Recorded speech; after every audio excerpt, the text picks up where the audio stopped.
Hello foodies, আমি Marzia Hasan from Yummy Cooking Corner. আজকে আমি আপনাদের তৈরি করে দেখাবো রিঠা মাছের ভুনা। প্রত্যেক মাছের থেকে রিঠা মাছের মধ্যে আষ্টে গন্ধটা একটু বেশি থাকে। গন্ধ ছাড়া এই মাছটাকে কীভাবে রান্না করতে হয় সেই রেসিপিটা আপনাদের সাথে শেয়ার করব।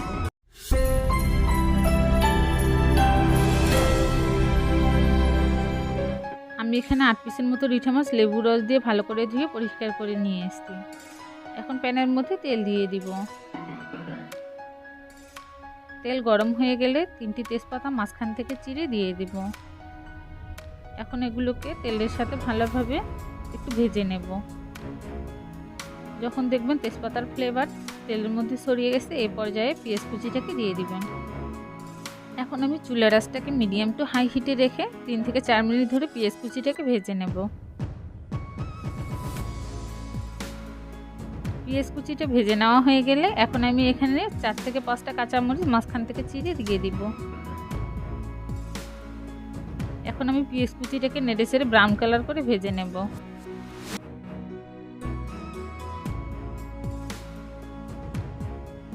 পেঁয়াজ কুচিটা ব্রাউন কালার করে ভেজে নেওয়া হয়ে গেলে এখন আমি এখানে দিয়ে দেব আদা রসুন বাটা। আমি এখানে আদা রসুন বাটা দিয়ে দেব 4 টেবিল চামচ পরিমাণ। আদা রসুন বাটা দিয়ে দেওয়া হয়ে গেলে এখন আমি এটিকে নেড়ে চেড়ে ভালো করে মিশিয়ে নেব, যাতে করে আদা রসুনের কাঁচা গন্ধটা দূর হয়ে যায়। এরপর আমি এখানে দিয়ে দেব 1 টিস্পুন হলুদ গুঁড়ো, 1 টিস্পুন শুকনো মরিচের গুঁড়ো, দিব 2 টিস্পুন গরম মশলার গুঁড়ো। আমি এখানে মশলার পরিমাণটা একটু বেশি রাখার চেষ্টা করেছি। এরপর দিয়ে দেব স্বাদ মতো লবণ। আপনারা অবশ্যই আপনাদের স্বাদ মতো লবণ দেওয়ার চেষ্টা করবেন। এখন আমি সবগুলো মশলাকে ভালো করে নেড়ে চেড়ে একটু কষিয়ে নেব।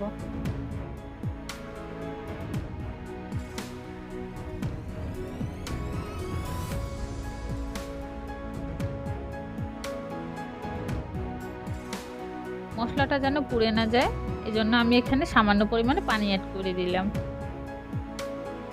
এখন এটিকে নেড়ে চেড়ে একটু সময় নিয়ে ভালো করে কষিয়ে নেব। মশলাটার মধ্যে তেল ছেড়ে দিয়েছে, এখন আমি এখানে রিঠা মাছগুলো অ্যাড করে দেব। মাছগুলো দেওয়ার পর মাছগুলোকে মশলার সাথে ভালো করে কষিয়ে নিতে হবে। এই মাছটা কাঁচা অবস্থায় দেখতে অনেক নরম লাগে, মনে হয় যে এখনই মাছটা ভেঙে যাবে, কিন্তু যখনই এই মাছটাকে আপনারা মশলার মধ্যে দিয়ে একটু কষিয়ে নেবেন তখন মাছটা শক্ত শক্ত হয়ে যায়, আর এই মাছটার টেস্টটা পুরো মাংসের মতো খেতে লাগে। আমার মাছটা ভালো করে কষানো হয়ে গেলে এখন আমি এটিকে সেদ্ধ করার জন্য পরিমাণ মতো পানি দিয়ে দেব। আপনারা অবশ্যই আপনাদের মাছের পরিমাণ অনুযায়ী পানি দিয়ে নেবেন। এখন আমি এটিকে একটু নেড়ে ছেড়ে এরপর ঢাকনা দিয়ে ঢেকে দেব সেদ্ধ হওয়ার জন্য।